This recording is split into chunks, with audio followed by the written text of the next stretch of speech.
जाता है, क्योंकि उसको ऊर्जा मिल रही है। ऊर्जा मिल रही है इसलिए हार्ट में पंपिंग भी हो रहा है। और जैसे ही ऊर्जा मिलनी बंद हो जाती है, यानी प्राण पखेरु उड़ जाते हैं, सेल्स में रही हुई ताकत जब शरीर में से निकल जाती है तो व्यक्ति मृत हो जाता है।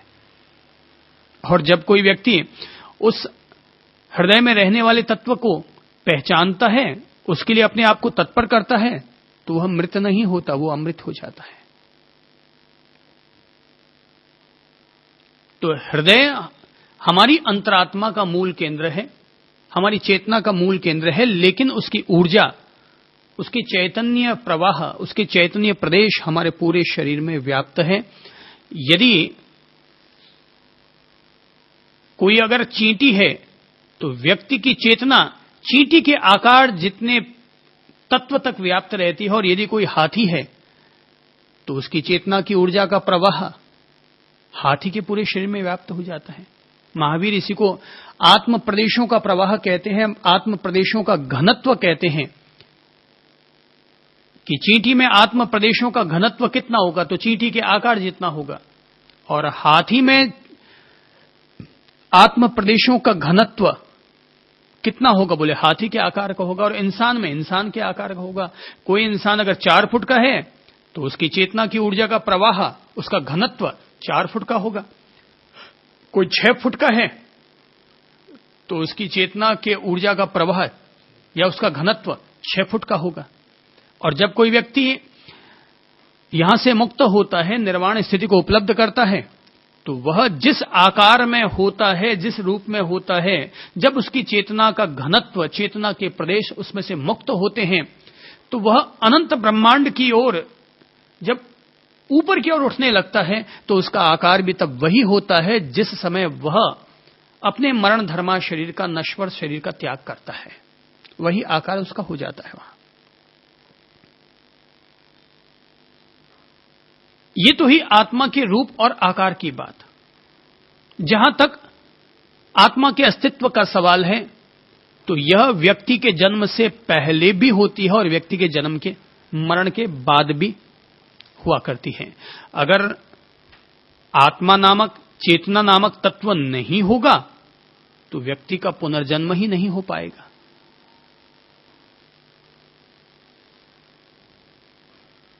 व्यक्ति के शरीर के द्वारा जब किसी भी तत्व का निर्माण होता है, किसी भी व्यक्ति का जन्म होता है, तो ध्यान रखो केवल ये नहीं है कि नर और मादा के शुक्राणु या अंडाणु मिलकर के ही किसी शरीर का निर्माण होता होगा।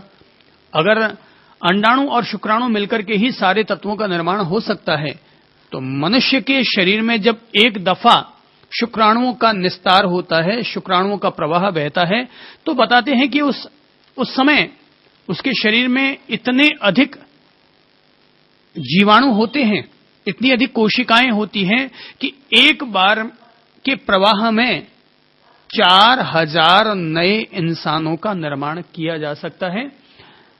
यदि कोई व्यक्ति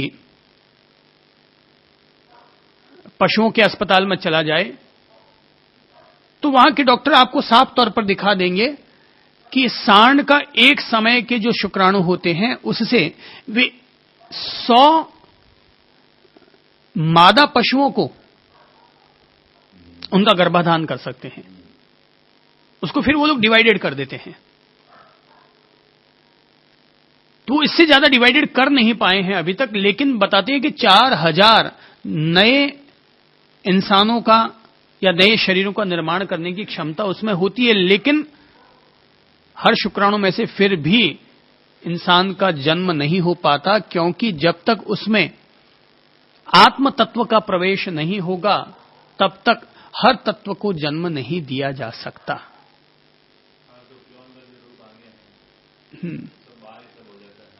हाँ, बाहर हो जाता है।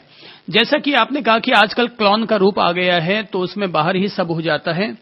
ऐसा है कि बाहर ही सब कुछ होता होगा, लेकिन जब तक उसके भीतर प्राण तत्व का जन्म नहीं होगा, जब तक किसी भी बैटरी में सेल नहीं लगाए जाएंगे तब तक उसमें से रोशनी हम पैदा नहीं कर पाएंगे। जरूरी नहीं है कि आत्म तत्व को प्रकट होने के लिए मां के गर्भ का ही आश्रय लेना पड़े।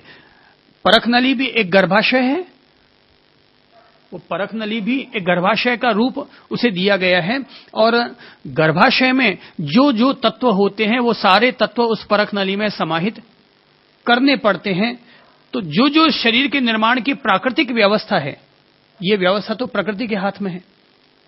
एक हड्डी टूट जाए तो उसको जोड़ना डॉक्टर के लिए एक बहुत बड़ा चुनौती भरा कार्य हो जाता है, और फिर भी वो कैसे जुड़ पाएगी, सही जुड़ पाएगी या नहीं जुड़ पाएगी, कुछ कहा नहीं जा सकता। पर प्रकृति 9 महीने में सब कुछ अपना निर्माण करती है, और बिल्कुल सब चीज सुव्यवस्थित ढंग से। माता चलती भी है, फिरती भी है, बैठती भी, उठती भी है, भीतर में सब कुछ संचालन भी होता होगा, लेकिन फिर भी सब कुछ भीतर के सरोवर में नौका ढंग से बनती रहती है, अंदर में ठीक ढंग से संचालन होता रहता है। ये प्रकृति की व्यवस्था है। तो धर्म तो यही कहेगा कि जन्म से पहले भी उसका अस्तित्व रहा और व्यक्ति की मृत्यु के बाद भी उसका अस्तित्व रहेगा। अगर अस्तित्व नहीं रहेगा तो आपने अपने घर में किसकी फोटो टांग रखी है? व्यक्ति मर गया, बात खत्म हो गई। लेकिन आप सोचते हैं, ये मानने को तैयार हो जाते हैं, मेरे पिताजी मर के स्वर्ग गए होंगे, और नहीं गए होंगे तो आपने कैसे लिख दिया स्वर्गीय श्रीमान? तो कहीं ना कहीं आपके मन के एक कोने में ये आस्था है, ये श्रद्धा है कि हां, मेरे पिताजी मर करके स्वर्ग में गए होंगे।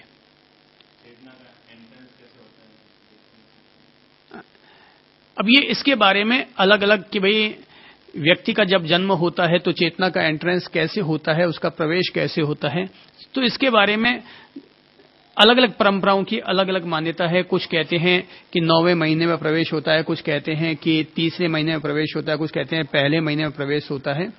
मैं समझता हूं इस बिंदु पर मैं कुछ ना कहूं तो ज्यादा ठीक रहेगा, क्योंकि इसके बारे में ज्यादा अनुभवी हूं नहीं, और जब तक किसी भी पहलू का अगर 20% ज्ञान न हो जाए तब तक उसको अपने मुंह से बोलने का कोई अर्थ नहीं होता। केवल किताबों की पढ़ी हुई बात को कहने का अर्थ नहीं समझता। तो मैंने कहा कि व्यक्ति अगर मरता भी है तो मरने के बाद भी हम सभी लोगों के दिल में, मन के किसी न किसी कोने में यह आस्था जरूर रहती है कि मेरे पिताजी मर करके स्वर्ग गए होंगे, मेरे पिताजी चले गए तो मुझे उनके पीछे, उनकी याद में, उनकी स्मृति में अमुक दान करना चाहिए, अमुक प्याऊ बनानी चाहिए, अमुक नेक कार्य करने चाहिए। तो अगर ये श्रद्धा न होती तो इंसान क्यों करता?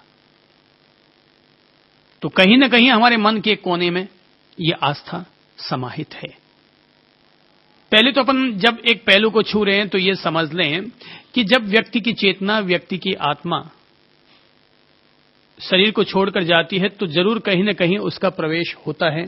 और हम लोग पूरी श्रद्धा के साथ अगर नहीं भी मानते हैं तो भी मन के एक कोने में थोड़ी बहुत तो ये श्रद्धा होती ही है कि हमारे पिताजी, हमारे दादाजी मर करके स्वर्ग में गए होंगे। तभी तो लोग उनकी स्मृति में कोई चर्च बनाता है, कोई मंदिर बनाता है, कोई दान करता है, कोई पुण्य करता है। ये सब बातें होती हैं। मैंने एक छोटी सी कहानी सुनी है, अच्छी कहानी है, और कहानी का सार यह है कि एक इंसान की लड़की मर जाती है।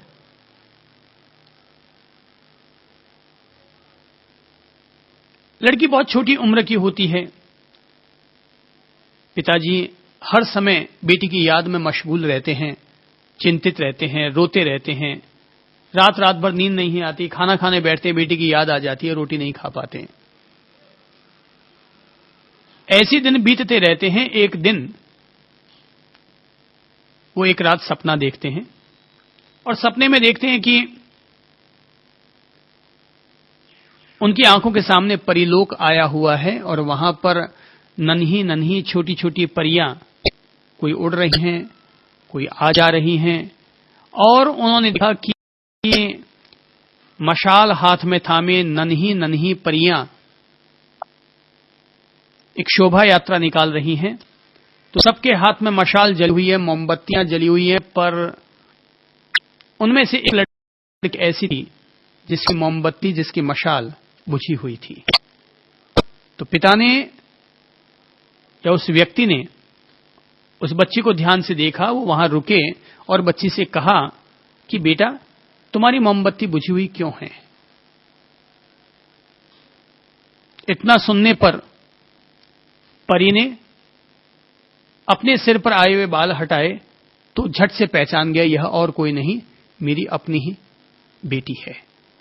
तो उसने पूछा कि बेटी, सब बच्चियों के हाथों में मशाल जल रही है, मोमबत्ती जल रही है, पर तुम्हारी मोमबत्ती बुझी हुई क्यों है? तो उस बच्ची ने कहा कि पिताजी, हालांकि मेरी मोमबत्ती को भी यहां की मेरी सहेलियां हर रोज जलाने का प्रयत्न करती हैं, मगर वो हर बार बुझ जाती है। बोले बेटा, बुझने का कारण क्या है? बोले बुझने का कारण ये है पापा कि आप नीचे बैठे बैठे आंसू ढुलकाते हैं और वो आंसू सीधे मेरी मोमबत्ती पर आकर के गिरते हैं। तो जितनी बार मेरी मोमबत्ती को जलाया जाता है उतनी बार ही ये मोमबत्ती बुझ जाया करती है। तो बोले कि बेटा, तुम्हारी मोमबत्ती हमेशा जलती हुई रहे, इसलिए मुझे क्या करना चाहिए? बोले पापा, आप नीचे मेरे लिए आंसू मत ढुलकाया करो, मेरी मोमबत्ती हमेशा जलती हुई रहेगी। कहते हैं ये सुनने पर उस आदमी की आंख खुल जाती है, लेकिन जीवन भर के लिए वो ये सबक ले लेता है कि मुझे अगर मेरी बच्ची को खुशी देनी है, सुख पहुंचाना है, तो मुझे रोते रहने की बजाय मुझे भी खुश रहना चाहिए, ताकि मेरी बच्ची को भी खुशी मिल सके और उसकी मोमबत्ती, उसकी मशाल भी जल सके या जली हुई रह सके। तो ये छोटी सी कहानी है, पर यह कहानी हमें एक संदेश दे जा रही है, और संदेश ये है कि आदमी मर भी जाता है तब भी उसके पीछे अगर हम शुभ कर रहे हैं तो हम मानते हैं कि हमारे जिसके निमित्त हमने शुभ किया उसको शुभ फल मिलेगा, और अशुभ करेंगे तो अशुभ फल उपलब्ध होगा। जब हम एक तत्व को स्वीकार करेंगे, आत्म तत्व को, तो बाकी की सब व्यवस्थाओं को स्वीकार करने के रास्ते और संभावनाएं हमारे सामने उपस्थित होनी शुरू हो जाएंगी। पर अगर कोई व्यक्ति इस एक आत्म तत्व को ही स्वीकार नहीं करेगा तो आगे के सारे दरवाजे बंद हो जाएंगे,